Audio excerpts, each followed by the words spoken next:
You wake to the sound of chains rattling in the darkness. The stone beneath your body is so cold it burns, and when you try to move, iron shackles bite into your wrists.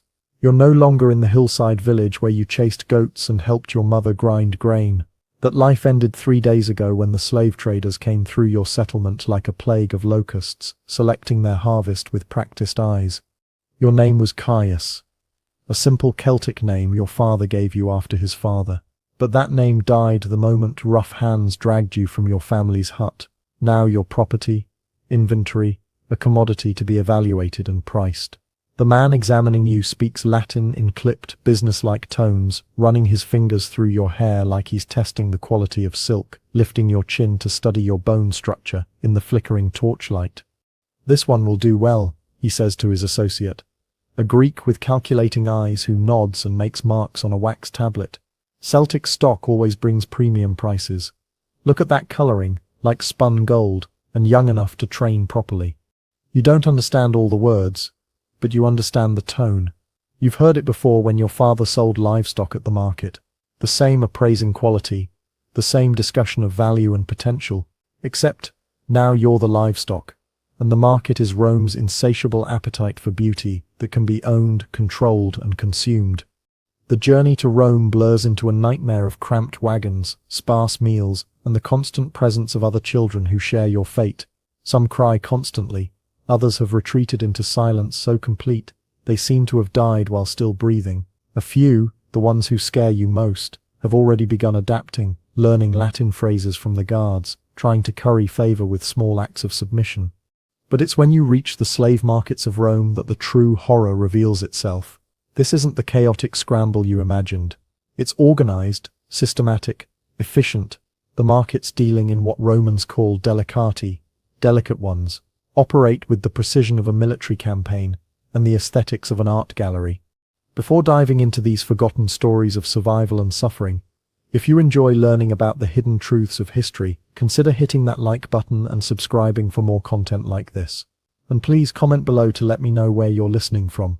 I find it incredible that we're exploring these ancient stories together from different parts of the world, connected across time and space by our shared curiosity about the past. You're bathed first, scrubbed until your skin glows pink, then oiled with fragrances that make you smell like flowers you've never seen.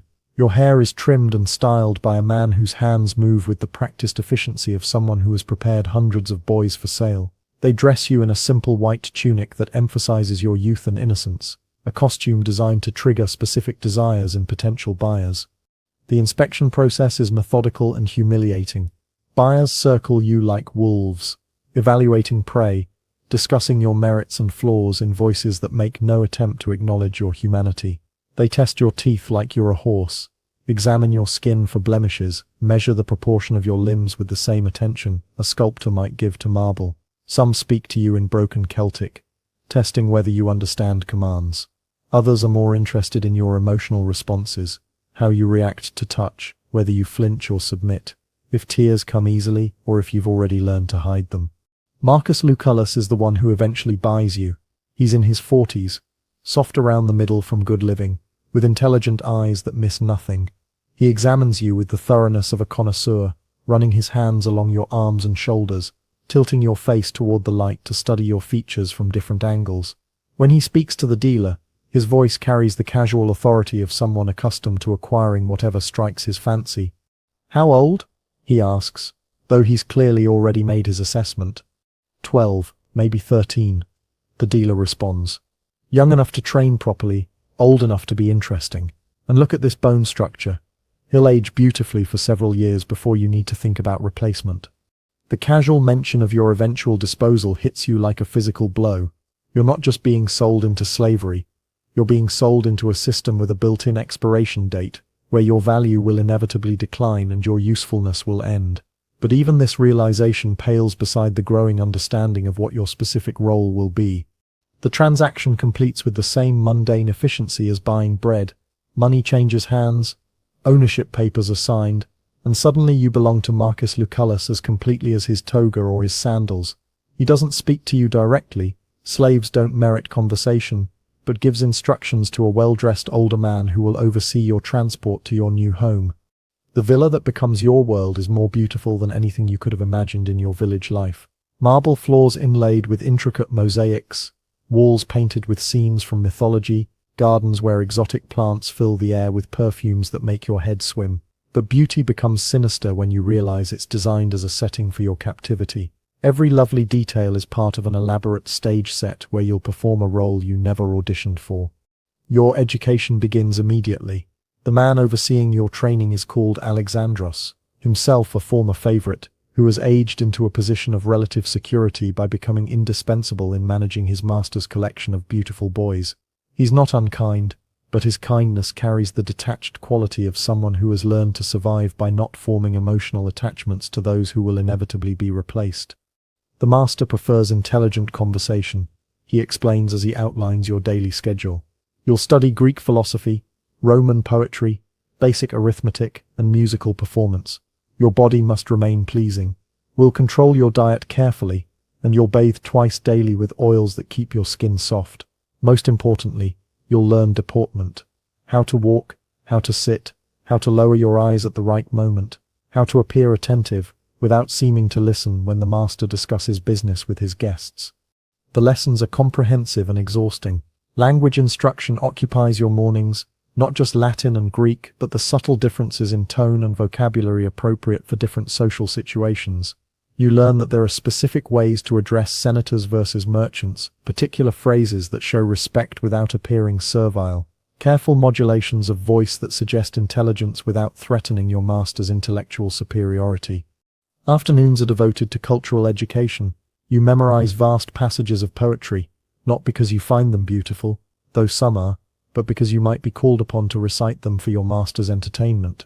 You study the myths behind the artwork decorating the villa, learning to discuss the symbolic meanings while carefully avoiding any interpretation that might make you seem too scholarly or independent. Music lessons follow, and here you discover a small refuge. The lyre responds to your touch with sounds that briefly transport you beyond the marble walls. For a few moments each day you can lose yourself in melodies that have no purpose except their own beauty. But even this sanctuary is compromised when you realize that every song you learn is chosen for its potential to please your master's ears during intimate moments. Physical conditioning forms another crucial part of your training, though it's unlike any exercise you've known. There's no development of strength or endurance. Instead, every effort focuses on maintaining the soft, androgynous beauty that your master prized at the market. Your diet is carefully controlled to prevent the muscle development that would mark your transition into manhood.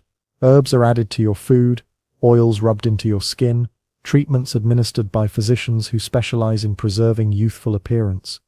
The psychological conditioning proves more subtle and more devastating than the physical training. Slowly, methodically, your trainers erode your sense of independent identity. Your birth name is forbidden. You're now called Ganymedes, after Zeus's beautiful Cubra. Your memories of home are dismissed as irrelevant fantasies. Your former life is described as a dream from which you've awakened into your true reality. Most insidiously, you're taught that your value as a human being depends entirely on your ability to please your master. Success means maintaining beauty, youth, and perfect submission. Failure means not just punishment, but complete worthlessness. This message is reinforced constantly, through rewards for compliance and subtle but unmistakable threats for resistance. The other boys in the household become both companions and competition. There's Alexis, a Syrian boy with dark eyes who arrived 6 months before you and has learned to navigate the system with frightening skill. He shows you the techniques for applying cosmetics to enhance your natural coloring, teaches you the particular ways your master likes his wine mixed, warns you about the questions you should never ask and the topics you should never raise. Then there's Dionysios, a Greek boy who has been in the household for 3 years. He moves through the villa like a ghost, beautiful but somehow absent, responding to commands with perfect obedience, but showing no spark of individual personality. The other boys whisper that he's what happens when someone surrenders completely to the system, still functional, still valuable, but no longer entirely human. Your first private summons comes 3 weeks after your arrival. Alexandros spends the entire day preparing you, selecting the perfect tunic that emphasizes your slender build, arranging your hair to catch the lamplight, applying subtle cosmetics that enhance your youth without appearing artificial. He coaches you on proper behavior, how to enter the room, where to position yourself, how to respond to commands without seeming eager or reluctant. Remember, he says as he makes final adjustments to your appearance, you exist for his pleasure. Your thoughts, your feelings, your desires, none of these matter. What matters is that you provide whatever he needs in this moment. Sometimes that's conversation, sometimes silent companionship, sometimes more intimate service. Your job is to sense what he wants and provide it before he has to ask. The walk to your master's private chambers feels endless. Though it's only the length of a corridor, your bare feet make no sound on the marble, but your heart pounds so loudly, you're certain everyone in the villa can hear it. The guards at the door step aside without acknowledgement. You're not significant enough to merit their attention, and suddenly you're alone with the man who owns you completely. Marcus Lucullus reclines on a couch, upholstered in silk, a cup of wine in his hand, scrolls scattered around him suggesting he's been reading. He's removed his formal toga and wears only a simple tunic, but the casual dress doesn't diminish his authority. If anything, the intimacy of the setting makes his power more apparent. "Come here, boy," he says without looking up from his scroll. His voice is neither harsh nor kind, merely matter of fact, the tone he might use to summon a servant or call a dog. You approach slowly, unsure how close he wants you to come, stopping just beyond arm's reach until he gestures for you to move closer. "Turn around," he commands, and you obey, moving slowly so he can examine you from all angles.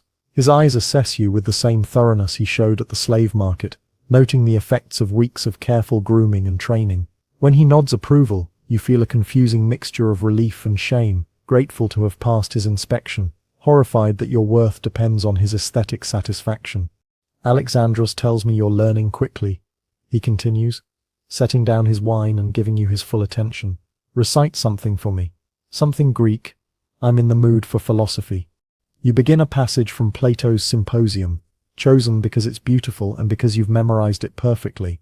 As you speak, you watch his face for signs of pleasure or displeasure, modulating your voice according to his expressions.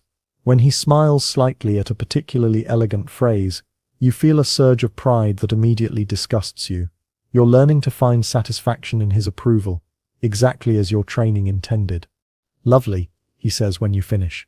"Your accent needs work, but that will come with time. Sit beside me." "No, closer than that. I want to feel your warmth while I read." The next hour passes in a strange kind of intimacy that bears no resemblance to any relationship you've known. You sit perfectly still while he reads, occasionally stroking your hair absently, like you might pet a favored cat. Sometimes he reads passages aloud, testing your comprehension with questions that probe both your intelligence and your training. When you give answers that please him, his touch becomes more affectionate. When you fail to understand something, his attention withdraws, and you learn to dread that withdrawal more than any physical punishment.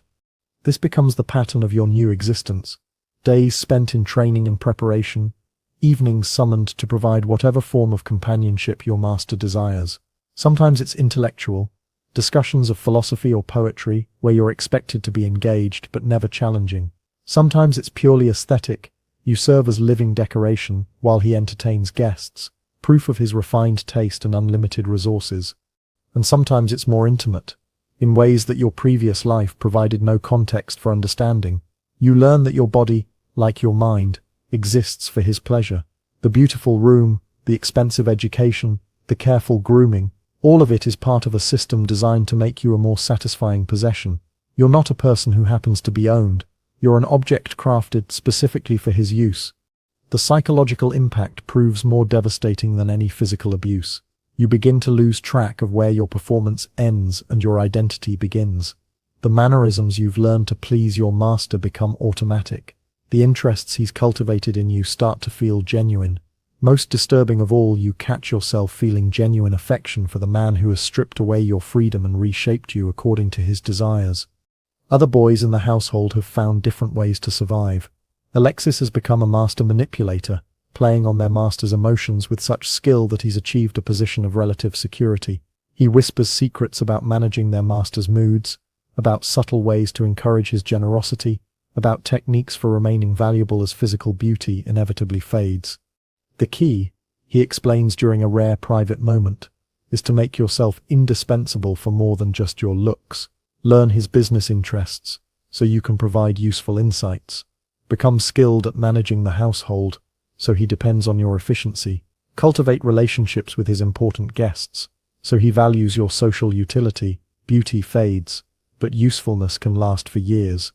Dionysius represents a different survival strategy, complete surrender. He has erased himself so thoroughly that he no longer seems to experience wants or fears or hopes. He responds to commands with perfect obedience, provides whatever service is required, and exists in a state of such complete submission that resistance has become literally unthinkable. In some ways he seems content, but his contentment is the peace of death, not life. You try to find a middle path between Alexis's calculated manipulation and Dionysius's spiritual suicide. You perform your role with skill but try to maintain some inner core of self that remains untouched by your circumstances. It's harder than you imagined. The system is designed to make resistance not just difficult but incomprehensible. When every aspect of your existence depends on pleasing your master, when your sense of worth has been rebuilt around his approval, the very concept of independent thought becomes alien. Months pass, then years.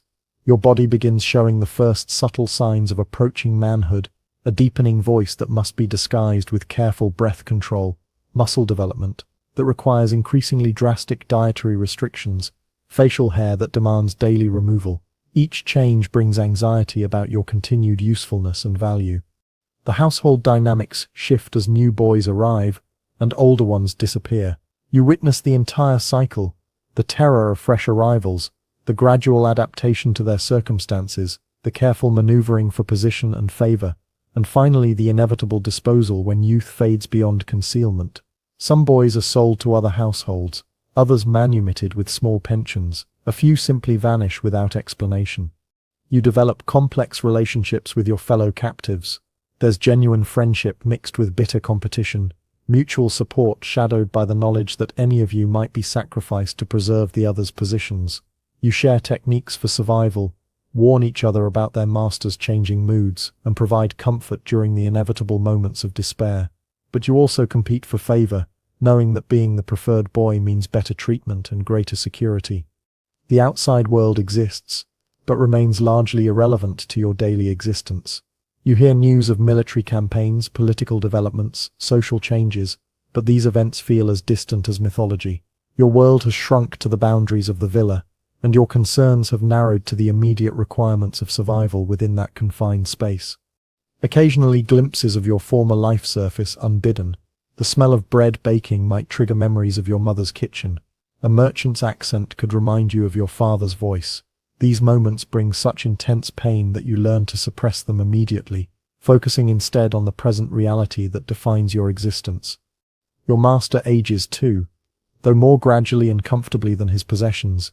Grey appears in his hair, lines develop around his eyes, his body thickens with continued prosperity. But these changes don't threaten his position or security. If anything, they enhance his gravitas and social standing. Age brings him wisdom and respect, while it brings you only the approaching end of your usefulness. The realization that your time is limited creates a strange urgency in your daily existence. Every successful performance feels like a stay of execution. Every sign of your master's continued satisfaction becomes precious. You find yourself grateful for small kindnesses, a gentle touch, a moment of genuine conversation, an expensive gift, even though you understand that these gestures reflect his attachment to a possession, not recognition of your humanity. Some boys crack under this pressure, becoming increasingly desperate in their attempts to remain valuable. They volunteer for more degrading services, compete more viciously with their fellow captives, or simply break down entirely under the stress of maintaining an impossible standard of perfection. Others, like you, learn a kind of stoic acceptance, performing your role with professional competence while trying to preserve some small sense of dignity. The system's most insidious aspect is how it makes victims complicit in their own exploitation. You become skilled at anticipating your master's desires, proud of your ability to provide satisfaction, competitive with other boys for the privilege of serving. The training is so thorough that you internalize not just the behaviors but the values of your captors, measuring your worth by their standards and finding identity in their approval. Years of this existence create a kind of Stockholm syndrome, so complete that freedom becomes not just impossible but unimaginable. When you occasionally hear stories of slaves who attempted escape, your first reaction isn't admiration but puzzlement. Where would they go? How would they survive? What identity could they claim outside the roles they've been trained to fill? The system doesn't just imprison your body, it colonizes your imagination, making alternatives to captivity literally unthinkable.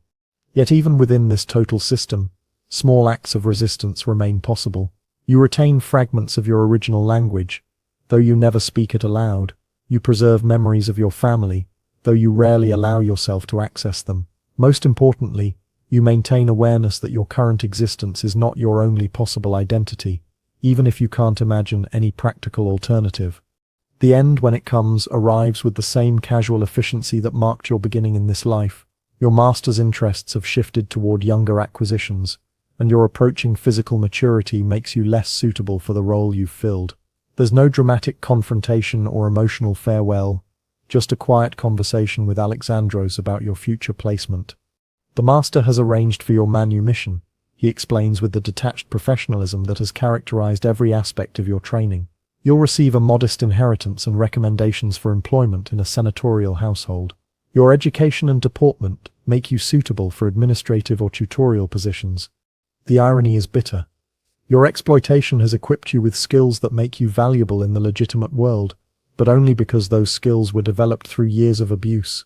Your education in languages, literature, and social graces opens doors, but each opportunity reminds you of how you acquired these qualifications. Your perfect manners and instinctive deference to authority make you an ideal subordinate, but these traits were beaten into you through psychological conditioning. Freedom, when it comes, feels less like liberation than displacement. After years of having every moment structured and every decision made for you, the responsibility of independent choice proves overwhelming. You've been trained to anticipate others' desires so thoroughly that identifying your own wants becomes nearly impossible. The world outside the villa is vast and full of possibilities, but you lack the framework for navigating it as a free agent. The other boys you leave behind represent all the paths you might have taken. Some will adapt successfully to their new circumstances, finding ways to transform their survival skills into legitimate success. Others will struggle with the transition, unable to function without the structure that defined their existence. A few will never leave at all, aging into positions like Alexandros, becoming part of the system that shaped them. As you walk away from the villa for the last time, you carry with you not just the skills and knowledge that will define your future, but the scars, visible and invisible, that will never fully heal. Your story joins the thousands of similar stories that Rome's historians chose not to record, voices silenced by a civilization that preferred to remember its glory rather than confront its shame. The empire that created this system eventually fell, but not before generations of boys like you passed through its machinery of desire. Their names are forgotten, their experiences dismissed as footnotes to grander narratives of conquest and cultural achievement, but their suffering was real, their resilience remarkable, and their stories deserve to be remembered as more than just the price paid for Roman luxury. In the end, you become both victim and survivor, shaped by forces beyond your control but not entirely defined by them. The boy who was taken from a Celtic hillside, and the man who eventually walked free from a Roman villa, are connected by an unbroken thread of identity that no amount of training could completely sever. That thread, thin as it sometimes became, represents the irreducible core of human dignity that even the most sophisticated systems of exploitation cannot entirely destroy. The marble halls are empty now, the golden doors have crumbled, and the empire that normalized such exploitation has long since fallen to dust. But in remembering these forgotten voices, in acknowledging the human cost of what history often celebrates as civilization's achievements, we honor not just their suffering but our own responsibility to recognize similar patterns wherever they emerge in our own time. The faces change, the methods evolve, but the fundamental dynamic remains, those with power finding ways to exploit those without it, particularly when youth and beauty are involved. Their secret lives were never truly secret. They were simply ignored by those who preferred not to see.